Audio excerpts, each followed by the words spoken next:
everybody. Welcome to the Clear Tai Chi topic of the week and our video podcast or video vidcast, whatever they call it these days. I'm here, Sifu Clear, with Greg Nollmeyer up in Michigan. Hey, hey. Harry Legg in New Jersey and outside of New York City. Yep, hello there, Sifu. Hello. Jim Kelly in Boca Raton. Sifu, thank you. And Matt Holker here in Maryville, Tennessee, outside of Knoxville. Hey, guys. Hey, everybody. Today's topic is the Tai Chi Fighting Method. I started teaching the method in the mid-1990s.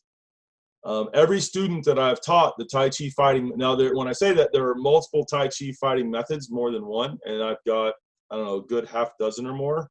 But there are some that are a bit more prolific and common and that you see talked about quite a bit more in the Tai Chi classics. And so there's that are specific to methods and teachers and that kind of thing. And so I had one of the methods that I started teaching in the mid-1990s. Every student that I've taught that Tai Chi method to that has had to use it in a real situation, which is over a dozen of the people that I've taught, they won the fight, the attack. They came out of the attack intact, well, not harmed at all. And they won the fight by knocking out the attacker in the first 3 seconds of physical contact. So not when the person was threatening and all that. That can go on for a long time, especially at 10 feet of distance. But once the person came in to get them, 3 seconds or less, boom, boom, boom, boom, boom, boom, fight was over. And there are two exceptions to that. One of them is that a student whose name was Harry, the attacker threw a punch in.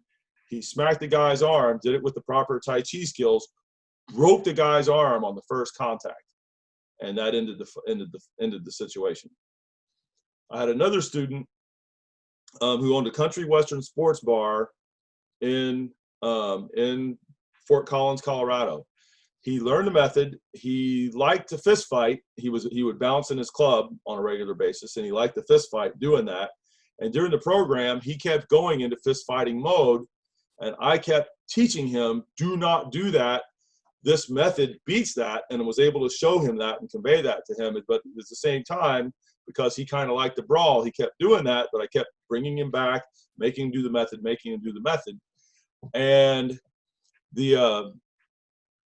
and so he actually got attacked one night. A guy that had been a prison guy that was like 6'4" or 5", and the dude that owned the bar, and I'm trying not to name people here, he was like 5'8", 5'9", 5'10", somewhere in there. So a lot shorter than this dude. And the other dude was like a lot of you get prison guys there that are like these bull riders, and they're built like, you know, all thin and wiry and lumberjack looking strong. And riding bulls apparently takes a lot of power and strength and all that kind of, and the prison thing and this kind of tough. This dude hid out in the bar, 10,000 square feet, and was in there after closing. After everybody's gone, the dude that I taught is working on the office doing the books. It's like a Friday, Saturday night, all the money stacks there. This dude comes in the office door, and he sees him and he attacks him, and he's doing this. The student that I taught, he turns around and he starts fist fighting the guy like he likes to do. Found himself on his back with the dude on top of him, pounding him. He said he heard my voice in his head tell him, do the program. He started doing the program from his back, like as best he could for what he was taught, and said he knocked the guy out, doesn't know how he did it because of the flurry of all the stuff, and got up and called the cops and survived. And if he hadn't done that, he said, dude would have killed him. And so the method, and that's just two of the times, like I said, the other 10 plus times, knockout to the attacker with them on the feet, doing the method just as it's taught, less than 3 seconds. And that's the effectiveness of that method of fighting for the program. So that for serious self-defense, that's a method that I use. I taught it to both my kids. I taught it to them when they were under the age of 5. And all that kind of thing. And it's the one that I'll make sure that they've got long-term even if they don't have anything else. That method's pretty simple. The basics of it can be taught in about 3 hours. Somebody can get good at it within somewhere between 2 to 3 days. It's fairly simple and straightforward, but it definitely has a really strange look to it. It is Tai Chi, and it looks like, I don't mean it looks slow motion. I'm talking about the way that you're using your body. It doesn't look like a guy fist fighting at all. It's really obviously different than that. It doesn't look like a wrestler or anything else either. It looks like something that's really odd. And if you slow it down, you go, oh, that's Tai Chi. And it's clear that that's what's going on. The Tai Chi Fighting Method is the Tai Chi Fighting Method. It does not look like anything else. It doesn't look like the guy that wants to scrap or boxing. It doesn't look like wrestling. It doesn't look like an MMA guy. Nothing like that. It is a defense method as well. Not at least that part. Other ones are more offensive. That one has a very strong defensive component. It's designed to defend you. Tai Chi Fighting Methods across the board include strikes and a lot of different kind of strikes. Da, right? They talk about da, na, which is seize and grab. Fa, which is explosive energy and that kind of a thing. So da. Punches, it includes that. It includes open hand strikes and lots of them. It includes kicks, elbows, knees, stomps, headbutts, specific moves in Tai Chi that are showing headbutts. As soon as you see it, you go, well, yeah, why else would you be doing that? And there's other stuff to it. It doesn't just do like a headbutt alone or an elbow alone. It's a more sophisticated application than that at the same time, and it's simple use. And when I say this, a lot of times if you headbutt somebody, it's not like you reach out your head and you butt them and you didn't do anything else. You grab them and do it. And there's some moves in Tai Chi that have that kind of a look. Slow motion and all that stuff typically done, but where it's in there. Anyways, pinching, ripping, and tearing techniques, throwing techniques, grappling, small joint manipulations, trapping, bone breaking, evading, and a lot of different kinds of evasions, external obvious and then some internal ones, escapes from holds, whip hand strikes, the pressure point techniques, nerve strikes, nerve plexus attacks, this kind of thing too, poison hand demok, eye, throat, and groin strikes, etc., etc., etc. That all exists within the Tai Chi system, and in ways that are very intelligent, and that somebody that's a fighter, even if they're looking at it funny for a second, if you were to isolate it and show them, pretty quickly they go, yeah, okay. I don't know if I'd do it like that, but that makes sense. You know, and would that work? They'd be like, yeah, that could work. It's not what they're familiar with from the way that, because there's a flow and a way. A boxer's got a flow and a way. A wrestler's got a flow and a way. Tai Chi has its own flow and way of going about things that, you know, would a boxer look at it and go, I might be able to use some of that? Yep. Would a wrestler? Yep. But is it different? Just like those two things are different from each other. Yeah, it's got its own way and presentation and things that are going on. And now, a word from our sponsor. When Tai Chi fights, it is vicious. Every move in Tai Chi has at least one eye, throat, or groin strike concealed in the movement. For much more on that, go to ViciousTaiChi.com. I created a course that shows where the quick and dirty fight enders are hidden in the Tai Chi form. Many of the applications are so simple that you can pick them up just by watching the video. The course has a broad selection of moves that are common in most Tai Chi forms. And once you watch the applications in this program, you will start seeing eye, throat, and groin strikes everywhere in Tai Chi. Once again, that course is available at ViciousTaiChi.com. That's ViciousTaiChi.com. If you can win a fight with Tai Chi or any other fighting method depends on a number of factors. How well do you know the method? How much have you used it and practiced it, and for how long? How trained up are you? It's no good if you have to, in a situation, if you have to think about it or if you struggle to do it, that's not going to be functional for you. A boxer doesn't have to think about boxing. You may not be very good at it, or a brawler, but they're not going, oh, I think I'm going to hit him like with this punch. They don't do that because they're already hit a lot. Right? Wrestler doesn't go, I think I'm going to grab him. They train to shoot and get in there. And even if their grappling skills aren't so hot, they know they need to get in there and start grappling. And the Tai Chi is the same way. It's that you can't be really poor at it, or having to think about it and struggling with it and expect it to work, right? How capable and ready are you in a situation? This is really important and an overlooked part in a lot of physical training for self-defense. It's how capable and ready are you physically, mentally, and emotionally. And it's all those things, right? It really, because a fight, even just being under attack or threatened by somebody, takes a toll on all of those. And so, and it takes a lot less of a toll if you're really truly prepared for that.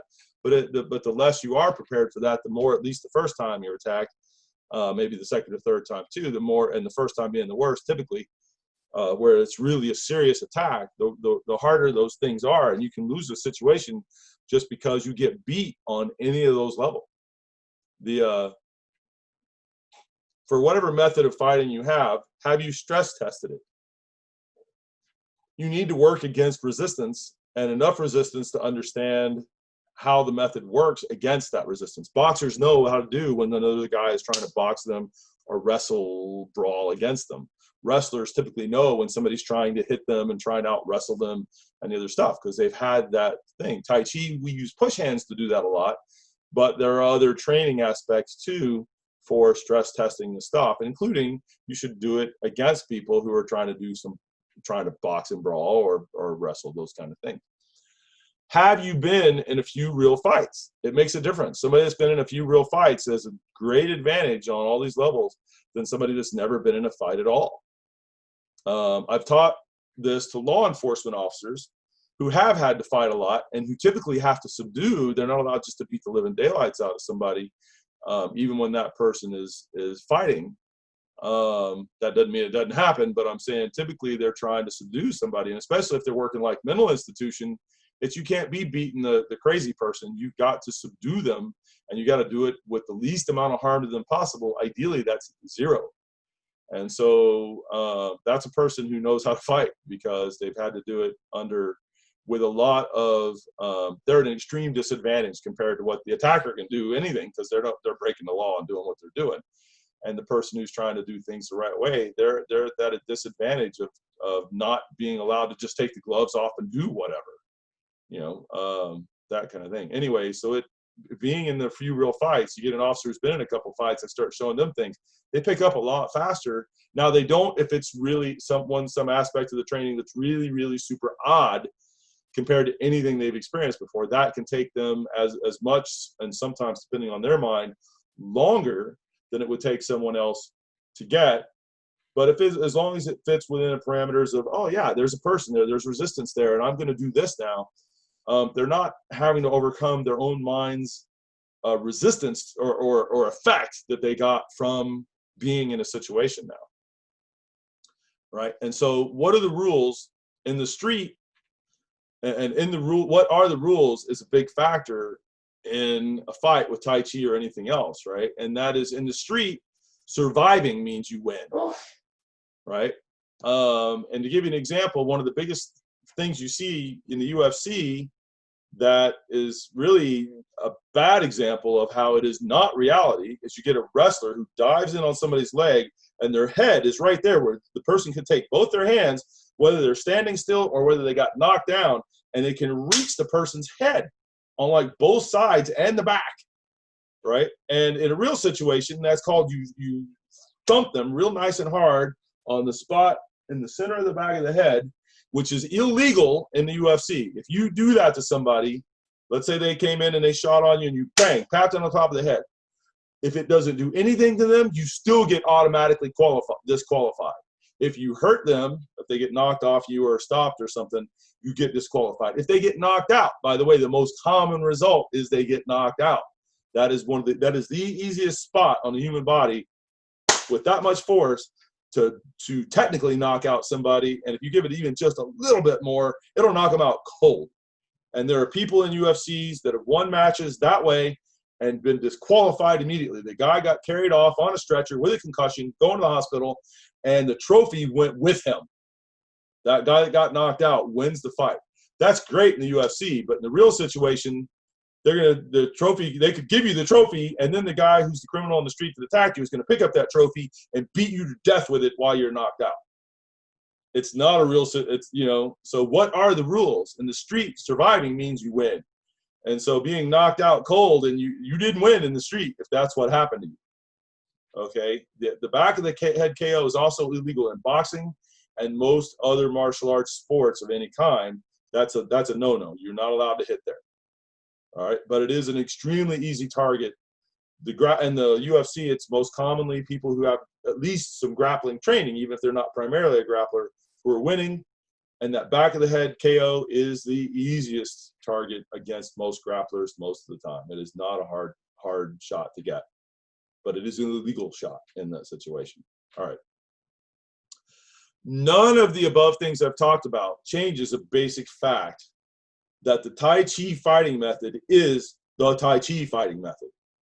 Just like boxing is boxing, Muay Thai is Muay Thai, MMA is MMA, and Brazilian Jiu-Jitsu is Brazilian Jiu-Jitsu. Each of those arts are what they are. Tai Chi is Tai Chi. So somebody can say, how does it fare against the others? You know, that's a good question to ask on a certain level if you were being attacked by somebody doing one of those things in the street. But it doesn't negate the fact that if somebody says, well, I'm taking a little bit of what Tai Chi I got, and I'm mixing it with some boxing, and I'm mixing it with MMA, and I'm mixing it, you know, okay, so really you're an MMA guy that's using a little bit of Tai Chi, maybe, you know, or a boxing guy with some Tai Chi skills going on there, or more, whatever it is. But you can't claim that it's a Tai Chi method now. It's these other things. The Tai Chi fighting method is the Tai Chi fighting method. Win, lose, or draw in a situation, the Tai Chi fighting method is still the Tai Chi fighting method. It looks like Tai Chi. It does not look like other things. There isn't a Tai Chi method you're going to see, a real one that comes from Tai Chi that looks like a boxer doing boxing, or a kickboxer, or a wrestler who's doing like Olympic wrestling or a Brazilian Jiu-Jitsu guy. Because it's not those things. It's Tai Chi. Winning versus losing situations. Boxers who only box lose in MMA matches due to the rules, and that the grapplers get in there and they use grappling stuff on him, and the guy that can box, he's not allowed to hit him in the back of the head for that knockout, which in boxing it's illegal too. And due to the rules and the way that it's done, generally speaking, somebody that can only box tends to, the vast majority of the time, they lose in an MMA UFC match. MMA fighters lose in boxing matches, and I'm using the Conor McGregor losing the Floyd Mayweather fight by technical knockout, and he wanted to get him so bad he could taste it, and he's a champion in UFC, but he could not beat Mayweather in a boxing match. And again, the rule set determined who was winning that and how they were winning that ahead of time. The only way that Conor McGregor would beat somebody in boxing who had basic, proper boxing skills would be if he could outbox them. And so let's say you took that all away and you left it that he's a grappler, but he's having to fight by boxing rules. You take your average Golden Gloves boxer, and they're whooping the crap out of him in a boxing match for the same reason. The rules are going to be lending themselves to the boxer winning. Most empty hand martial artists lose in a knife or gunfight. You know, they did that thing where they came to a gunfight with a empty-handed or with a knife at 20 feet, and they're not going to win that normally, right?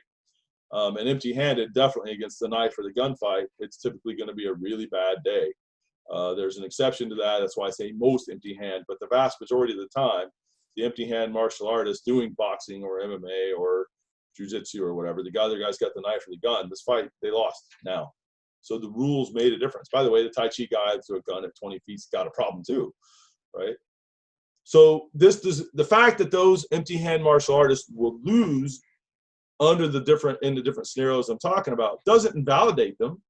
Boxing's still boxing, MMA is still MMA. Empty hand martial arts are still empty hand martial arts, right? Tai Chi is still Tai Chi.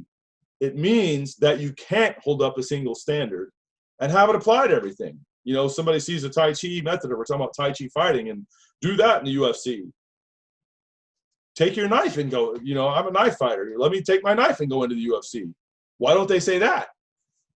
Because the rule sets don't allow for it. Well, I'm going to do things to the Tai Chi guy that they don't allow for either. You know, hitting them in the back of the head. There's an awful lot of Tai Chi movements that are open palm coming down into that kind of position. It's also context. The boxer boxes really great, but he loses in the MMA match.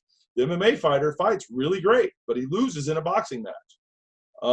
So context does count for something, right? And it doesn't invalidate the fighting method because in a particular context, it may or may not do so well.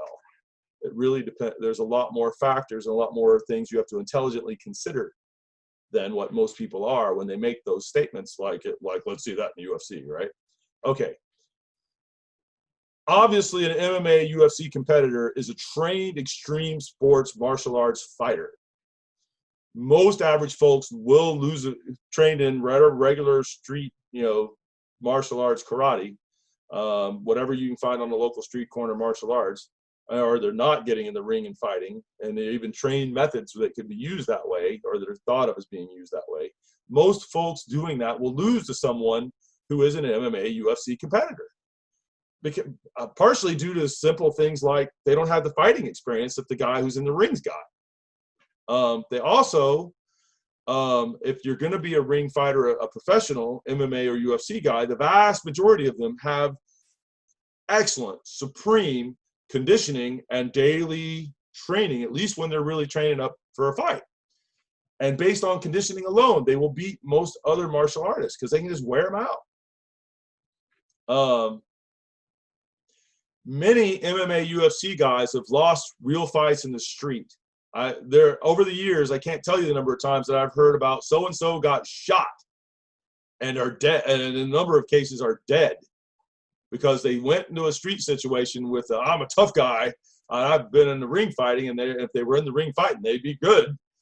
And they go after the guy who then, the one was this happened in San Francisco, and the guy was like a UFC champion, and the guy with the window down, that far, blam, blam, blam, and shot him to death. There was a guy in Tampa that got on one of the bridges between Tampa and across the bay. That was a guy that was going to be an up and coming fighter and was skilled, and he got into a road rage incident with somebody coming across that bridge, and they did the pullover thing. He pulled over, he comes running up to the car, and the guy shot him to death. So a lot of MMA UFC guys have lost real fights in the street, and that's just the gun ones I'm talking about. They've lost in bars and stuff, even when it's not been, and stabbed and other things too. But even when it's been just empty-handed stuff, and it's because they went into a venue expecting things to go certain kinds of ways that did not match the fighting experience that they've got. So they were better than most people in the sense that they've been in fights and had fights, but they came with a very specific idea about how fights should go that wasn't what was happening in the real street situation that day. There's a big difference between the ring and the street. And if you don't understand that difference and you're a ring fighter, don't go looking for trouble you shouldn't be looking for trouble in the street anyways, but don't be stupid enough to think that all the skills you've got are magically going to do everything you want them to do in the street, because you have underestimated what a real criminal is likely to do. They're not trying for a fair fight ever. Survival-based self-defense can be as simple as hit them in the throat before they hit you. And that's a common street tactic, by the way. Be calm and smart enough to easily avoid the fight in the first place. So again, survival-based self-defense. And Tai Chi, when it comes to self-defense, it's thinking about survival, not can I beat the crap out of that other guy, normally. Okay. Survival-based self-defense can be as simple as knowing your surroundings and how to use them to your advantage. The street is concrete and steel, cars and buildings and concrete and pavement, and it's not a padded floor, it's not soft walls, it's not rules, it's not referees, it's not tapping out and you get to walk away now. They're gonna let you easily walk away. It's not anything like any of that. The aggression is there, the fact that there might be physical interaction is there, but on other factors, it's a whole lot worse. You get a guy that's used to grabbing somebody and driving to the ground. a lot of times you get people in like Brazilian Jiu-Jitsu, and the first time they get in a real street thing, they do that and they hurt themselves badly as they smack the concrete because adrenaline is taking over and the automatic thing they're doing takes over. And that was great on a padded floor. It does not so smart for concrete. By the way, on Tai Chi, I know that in their school, maybe you've got padded floors, but for us, we work on hard wood, and I'd like to work on concrete.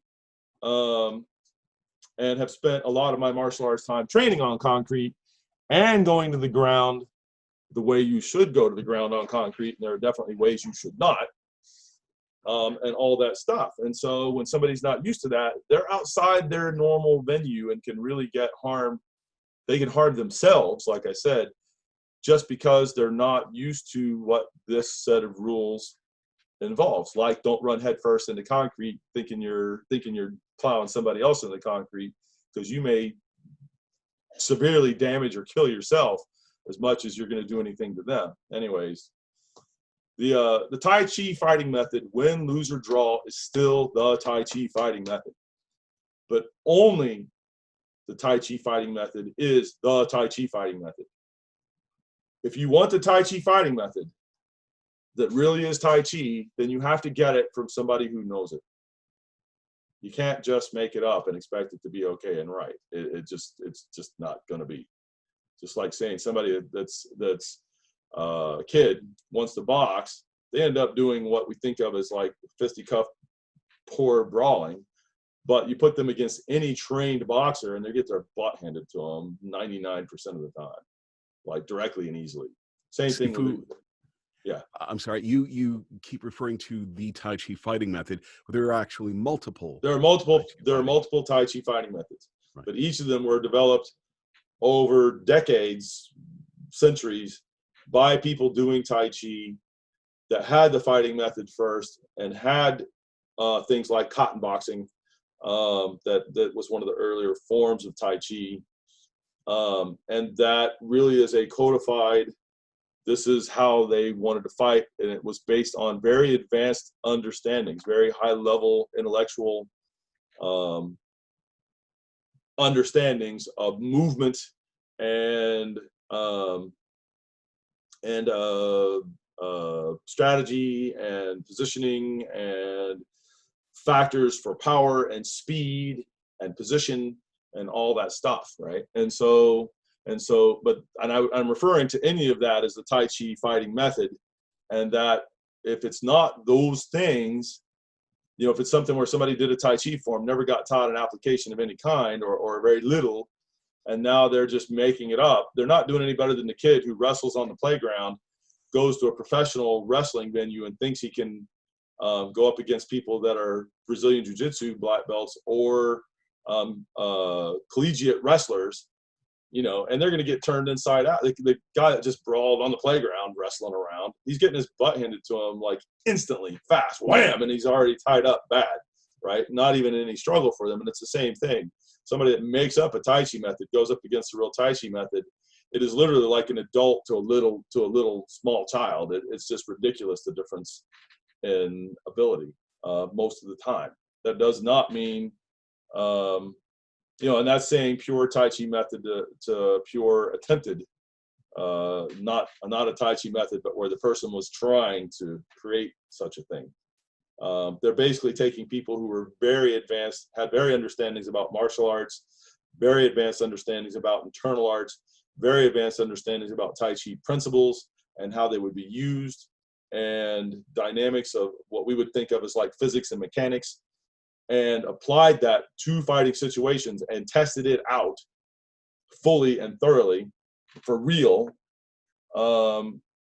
And there's just not going to be a comparison to somebody that kind of thought, well, gee, I think it kind of does this. There's just not going to be a comparison there. Again, bear in mind what I said. If you think, well, then do that in the UFC. Okay, those are also well thought out, and they're well thought out to fit within the rule sets that they're playing by. So if I had somebody that was a young man, who is healthy and strong and able to be trained to be quick and powerful, and wanted to take the method and to learn the rule sets of whether it be boxing or MMA, UFC type stuff, whatever it is. And they have the mindset and the attitude for fighting with that, but can also pick up Tai Chi, then they're going to do okay in the venue. Any of us who are older Tai Chi guys, like in my case, I'm 55, I'm a diabetic type 1, which means it's the kind that little kids get, and my sugar could drop low at any minute. So I go into a professional fight, my sugar drops low, and then at that point, it's like, let's just say you had a mild stroke and you're in the middle of a fight. You're in deep shit. You better have other fighting stuff you can do, mostly like somebody to carry you off or get you out of there. All that stuff. Now, most of the time I feel like Superman, but if I'm going low, and that happens several times a week, I have to sit down, I have to eat something, and I have to wait for the 15 minutes to half an hour for it to come back to being okay. And then I'm okay. Basically, type 1 means you don't make insulin. And it's not that, I can do some diet things and other things to do it. No, it means no insulin at all. The way I get insulin is externally. When I take that insulin, it's designed to mix with the sugar in your body, and then it gets metabolized that way. And so if you don't take the insulin, your sugar level goes up, up, up, up, up, and to the point that you go into basically a stroke type situation, and it kills you. If you took a bunch of insulin and no food, your sugar goes down, down, down, down, down until it gets somewhat low enough that you keel over and go into a coma and die that way. It's the right mixture of insulin and food. There isn't any other kind of a fix for it that I have seen, and I have looked far and wide. If you have type 2 diabetes, I and a lot of other serious Qigong and Tai Chi practitioners have great things for you. And for 8 or 9 out of 10 diabetic type 2s, your symptoms should go away. Now, I'm not telling you they will. I'm saying that the percentage is very high, that proper diet, proper exercise, and other kinds of activities will fix that. Type 1 cannot be fixed this way. You should still have a good diet. You should still do the exercise and be all healthy like that. And I am. But that doesn't fix it. All right. So if you want the Tai Chi fighting method that really is Tai Chi, or the Tai Chi fighting methods that really are Tai Chi, then you have to get it from somebody who actually knows it. The Tai Chi Twin fighting methods include internal power training, body mechanics and how they're used, Tai Chi movement for fighting, specific breath and breathing methods for power, stamina, endurance, etc. Mind intent training and mindset training. How does boxers have a mental approach to a fight, and depending on the boxing method, different ones. So do a knife fighters. They've got a mental approach to a fight, whether that be slash and dash, or whether it be stab, stab, stab, stab, and overwhelm. And there's names. Some knife fighters all have different names for this kind of stuff. Hit and run, different kinds of things. Anyways, Tai Chi has a mindset about fighting, and then mind intent that you train and use, and it's specific. And the different methods, there's some differences to the different methods and approach, but there are some commonalities too. I'm talking about for the Tai Chi fighting methods. All right. Tai Chi fighting methods and strategies, and then there's specific ways in the Tai Chi to pressure test and to make sure that you have the skills and that they're going to work, and that you're going to be able to do them against different kinds of resistance, and et cetera, et cetera, et cetera. By the way, when I told you about the 55 and diabetic type 1, so when somebody says to me in the UFC, if I'm feeling good, I'm like, go jump in a lake about me going into a professional fighting match with a bunch of rules that I do not train by, do not think about. I think about street very seriously. And so my normal approach to that's, why wait? Attack me now. And we'll see how that goes. And let it be you, the person who's running their mouth here, because the people I've met and know that are real fighters, most of them, not all of them, most of them, they don't have that attitude. They understand, especially if they're really, truly a pro at it, they understand a lot of what I'm telling you here. They may not want to say it depending on what they're selling, but they get it. The people that don't get it are the ones that they're trying to sell what they're doing, especially if they're an MMA teacher this kind of thing. And I just don't have time for that. I really trained and have trained extensively for street. And with the Tai Chi method, once I got that, and I started it in 1983 was when I really got exposed to it. And it was so cool that I had to have it. And I was young, I was 19 then. And so that was wise, because I already had a bunch of fighting stuff, was training that and kept training that. But the Tai Chi fighting method was so cool. I was like, I got to have this. And it was one specific method in a high level, and it's what we call the ghost fighting method of Tai Chi. And so that's why I did it. But eventually I got better and better at it. And I've used it for real. And then I've got this other method that I got that's much simpler and easy. The ghost fighting method is hard to get. It's advanced. In our workshop for it, that's our basic one, I'll give you tools and keys to help you to eventually get the ghost fighting method. But I'm not teaching that out of the gate. It's too complicated. Not complicated, it's too sophisticated. It requires some fairly high level skills that you're gonna have to put some real time into. The ones that I'm teaching in our basic program for that, which as we're recording now, this is November 1st, we will be teaching this program this coming January, and then once we are done with that, we're going to have it on video. And it'll take us some turnaround time, probably 60 days, give or take, before we've got that ready, maybe longer. But we'll be trying to get that turned around so that people can purchase it. But it won't have the high level method on it, but it will have tools and keys for that. And there will be some high level things in there. In fact, a pretty good smattering of it, but all designed to be palatable where you can pick it up pretty quick and use it, because there's no point for the first level coming in like that to teach it and not have you use it. And we have the ghost fighting method. It is for sale. You can buy it. Just know that when you get that, you're going to have to be ready to dedicate somewhere between a year and 3 years to that method to get the method, because just the proper song, that softness in the right kind of way, takes people a long time of really dedicatedly working on it. I worked on it, fighting with it twice a week, every week for a year before I could really use it right. And getting my butt handed to me just every week, week in, week out. And so that's what you're going to have to do to get the ghost fighting. And now, a word from our sponsor. The martial art of Tai Chi is about softness defeating hardness. So how can Tai Chi have an iron palm? Iron palm is just a fancy kung fu name for a powerful hand that can do a lot of damage without getting injured. Tai Chi gets that with a method called internal iron palm. With the internal method, your opponent feels like you have a brick in your hand, even though it feels relaxed and easy to you.